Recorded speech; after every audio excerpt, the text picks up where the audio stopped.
Your mission, if you choose to accept it, is to watch my review of Mission Impossible 1, starting right now. Alright, what's up everyone? I hope you're doing well. This is going to be my start of reviewing every Mission Impossible movie up until I review Mission Impossible Dead Reckoning Part 1. I'm going to post these every single day.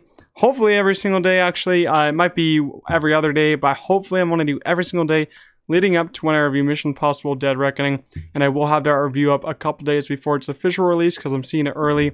But we're starting off with Mission Impossible 1, a cult classic to many, but not a cult classic to me, but I find it really good. A little plot description of Mission Impossible 1. When U.S. operative Ethan Hunt and Jim Phelps' disastrous turn, Jim is killed and Ethan becomes a prime murder suspect.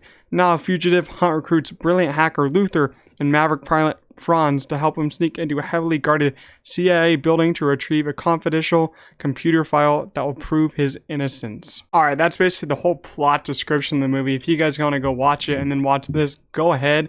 But I'm going to try to make these little reviews leading up to the new Mission Impossible pretty short. Just going to explain how I thought about the movie and some of my favorite scenes and give my final rating. But I've watched these movies so many times. These Mission Impossible movies are probably some of my favorite action movies. It's one of my favorite franchises. The only franchises I have over this are probably Harry Potter and Lord of the Rings. I like Mission Impossible franchise more than Star Wars. So let's get that through our brains. And let me move Mission Impossible 1.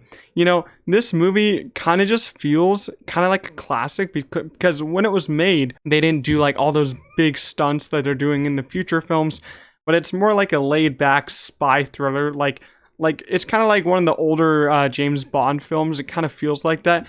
And it doesn't have a lot of energy until that final act. The first two acts are pretty slow, and they're like kind of character driven more than action driven, I would say.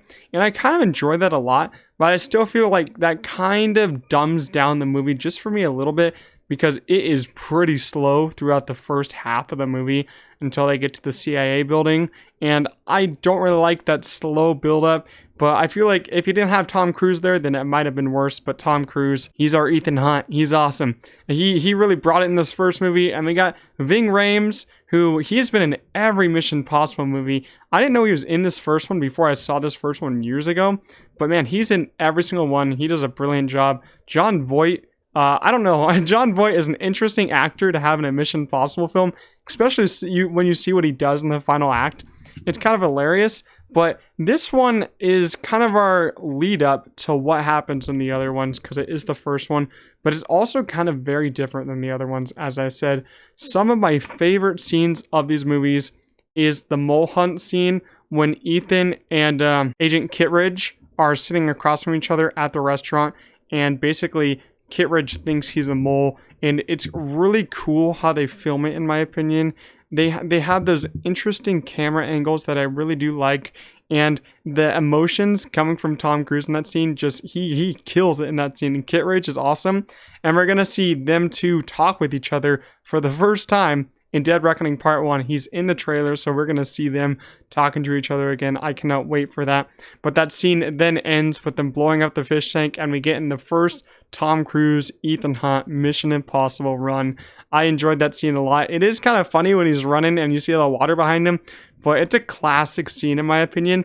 And another one of my favorite scenes is the close call scene when he's in the CIA building and he's being dangled down from the top of the ceiling and they can't basically make any noise or the machine will detect them. They can't increase the heat temperature of the room, not a lot, because it will detect them. And I really did enjoy how this scene was filmed, how the guy in the building, he gets really sick from what they put in his drink and he has to keep going back to the bathroom. I really did enjoy that. Some great comedy there. And just the whole suspense of the scene is brilliant. I really enjoyed that a lot. And then another one of my favorite scenes, but it's also a pretty silly scene, is the whole train fight scene at the end when Ethan is literally just running along the train. He's on the back of the train and you have Jon Voight following him in a helicopter into the tunnel, and Ethan blows up the helicopter and jumps off of it and he gets flung from the explosion onto the train. I find that just hilarious because of how it was filmed and when it was filmed, because they couldn't do much with that scene. But I also find it very entertaining and very awesome with what they were trying to do with that scene.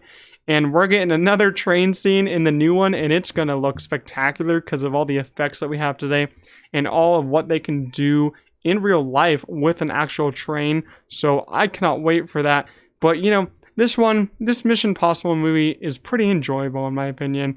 You know, some people won't like it a lot because it has that really old feel to it, old spy feel. As I said, it's pretty slow. I enjoy it a lot. And I really have a fun time rewatching it. So I'm going to give Mission Possible 1 a 3.5 out of 5. So yeah, that's our first review of the first Mission Possible. I'm going to review Mission Possible 2 coming up tomorrow.